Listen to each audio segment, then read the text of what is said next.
যতই মনে মনে তৃপ্তি বোধ করেন বিএনপি সবচেয়ে বড় দল, জনগণ যদি মুখটা ফিরিয়ে নেয় আপনার আমার কিন্তু কোনো স্থান নেই।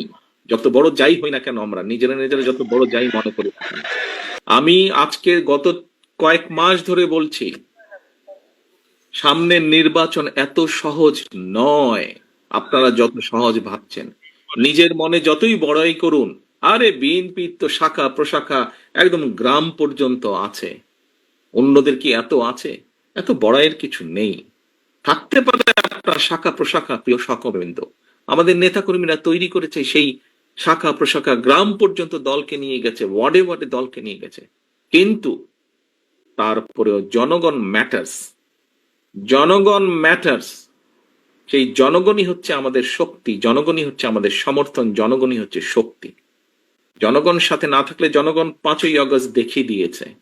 কাজে আমরা যদি ভুল করি, জনগণ আবার কোনো একটা কিছু দেখিয়ে দিবে, তখন কিন্তু পস্তাতে হবে, তখন কিন্তু হাপিত্তেশ করতে হবে।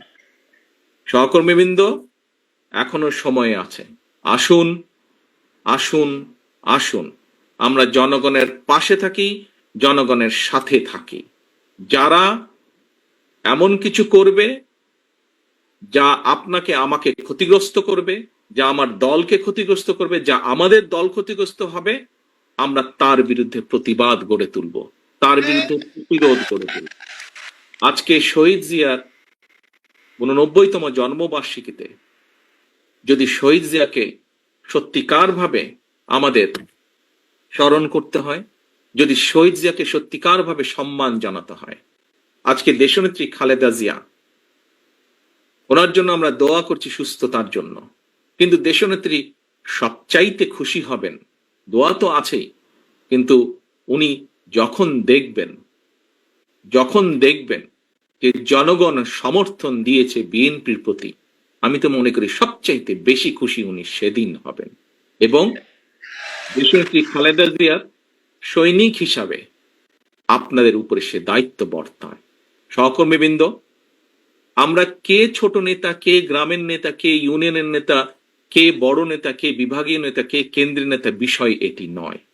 বিষয় একটি, আমাদের ঐক্যবদ্ধ থাকতে হবে, আমাদেরকে অন্যায়ের বিরুদ্ধে থাকতে হবে, আমাদেরকে অন্যায়ের বিরুদ্ধে প্রতিরোধ করতে হবে, আমাদেরকে এমন ভাবে দাঁড়াতে হবে যাতে জনগণ বোঝে আমরা তাদের সাথে আছি, জনগণ বোঝে আমরা তাদের পাশে আছি, জনগণ বোঝে যে জনগণ যেভাবে চায় আমরা সেভাবেই আছি, জনগণের প্রত্যাশা অনুযায়ী আমরা সেভাবেই তাদের পাশে আছি। দুদিন আগে আমি একজন ব্যক্তির টক শো দেখছিলাম।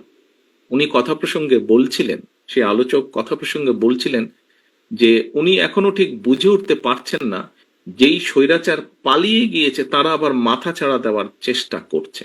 চেষ্টা ঠিক আছে, করতেই পারে তারা, কিন্তু তারা যদি ভোটের মাঠে নামে, কি নিয়ে তারা মানুষের সামনে হাজির হবে?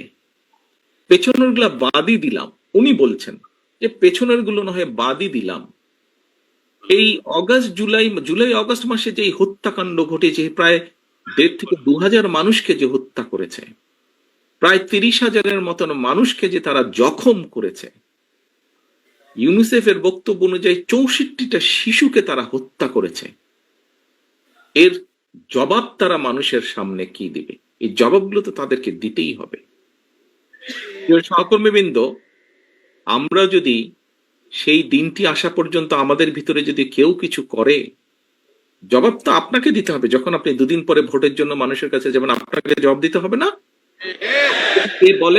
সে যদি বলে যে এই মিয়া, তোমার ওই লোক এসে আমার সাথে এই ব্যবহার করেছে বা আমার প্রতি এই অন্যায় অবিচার করেছে, তোমার দলের লোক এসে, আপনি কি জবাব? আপনি কি যদি তখন যদি শুধু জবাব দেন ভাই ওকে তো চিনি না, ও দলের কেউ না, তাতে কি হয়ে যাবে? তাতে তো হবে না। প্রিয় সহকর্মীবৃন্দ, আমাদের সামনে উদাহরণ আছে, একদম কটকটা একদম পরিষ্কার উদাহরণ আছে। জনগণ যখন ক্ষিপ্ত হয়, জনগণ কিভাবে স্বৈরাচারকে খেদিয়ে দেশ থেকে পালিয়ে যেতে বাধ্য করে। সহকর্মীবৃন্দ, মাত্র কদিন আগে, এখনো চোখের সামনে জল করছে সেই উদাহরণ। জনগণ যদি ক্ষিপ্ত হয়, যতই মনে মনে তৃপ্তি বোধ করেন বিএনপি সবচেয়ে বড় দল, আমি জানি হয়তো আমার এই কথাটার কিছু কিছু রিয়াকশন হলেও হতে পারে, বিভিন্ন জন বিভিন্ন ভাবে টুইস্ট করতে পারেন। দলীয় প্রোগ্রাম বলছি, তারপরে এটাতে দলীয় থাকবে না, এখানে সাংবাদিক ভাইয়েরা আছেন, ইন্টারনেটে কানেক্টেড, এটা বেরিয়ে যাবে। বিষয়টি হচ্ছে যে জলজল করছে সেই উদাহরণ, কাজেই দিন শেষে কিন্তু সেই জনগণ, দিন শেষে সেই জনগণ, আমরা সকলে সেই জনগণের সমর্থন পাওয়ার চেষ্টা করছি। কাজেই সমর্থন যদি পেতেই হয়, কেন আমরা সত্যিকার ভালোভাবে সেই সমর্থন নেওয়ার চেষ্টা করব না? কেন আপনি কেন আপনি অন্যায়ের বিরুদ্ধে চোখ বন্ধ করে রাখবেন? প্রিয় সহকর্মীবৃন্দ, দিন শেষে সেই জনগণ, জনগণের কাছেই যেতে হবে। জনগণ যদি মুখটা ফিরিয়ে নেয়, আপনার আমার কিন্তু কোনো স্থান নেই। যত বড় যাই হই না কেন, আমরা নিজেরা নিজেরা যত বড় যাই মনে করি না কেন, জনগণ যদি মুখ ফিরিয়ে নেয়, এবং নাম বলবো না, কিছু কিছু রাজনৈতিক শক্তি, যেই হোক না, যত ছোট বড়ই হোক না কেন, তারা বিভিন্নভাবে আমাদের বিপক্ষে, ওই মোটরসাইকেল আলাদের কিছু কাজ কামের কারণে তার সাথে আমাদের নেতাকর্মীদেরকে যুক্ত করে কিছু কিছু কথা বলার চেষ্টা করছে। আমাদেরকে সতর্ক, সচেতন হতে হবে সহকর্মীবৃন্দ।